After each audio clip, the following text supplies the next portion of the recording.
did the Arab-Israeli struggle become an extension of the US-USSR conflict?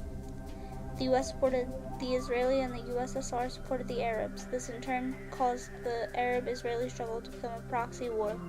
The proxy war is defined as a war instigated by a major power that does not become involved itself.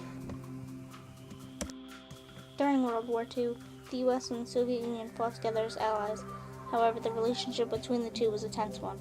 Americans had long been wary of Soviet communism and concerned about Russian leader Joseph Stalin's tyrannical, bloodthirsty rule of his own country. For their part, the Soviets resented the Americans' decades-long refusal to treat the Soviet Union as a legitimate part of the international community, as well as their delayed entry into World War II, which resulted in the deaths of millions of Russians.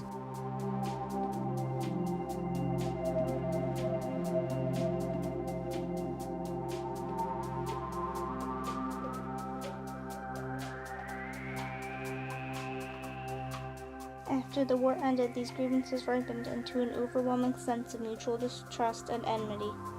Post-war Soviet expansionism in Eastern Europe fueled many Americans' fears of a Russian plan to control the world.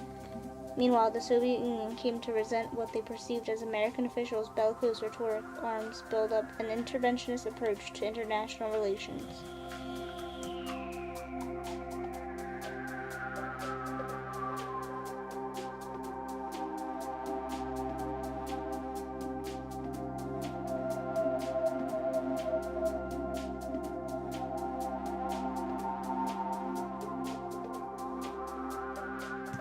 Many historians believe that the Cold War was inevitable.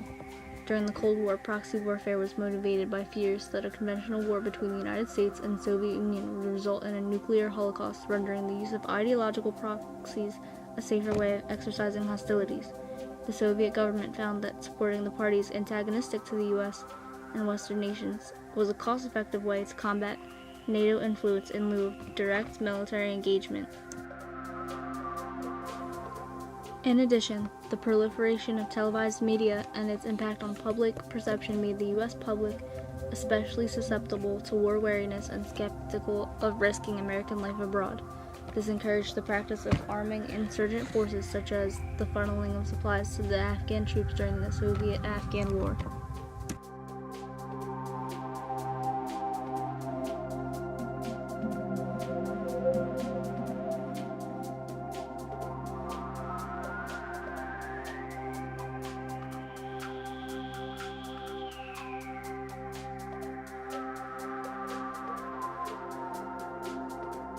How did Arab oil complicate the question by the 1970s? Arab oil producers cut off exports to the U.S. to protest American military support for Israel in its 1973 war with Egypt and Syria. This brought soaring gas prices and long lines at filling stations, and it contributed to a major economic downturn in the U.S. The embargo made the U.S. feel heavily dependent on Middle Eastern oil, which in turn led the U.S. to focus on instability in that region, which has since included multiple wars and other U.S. military interventions.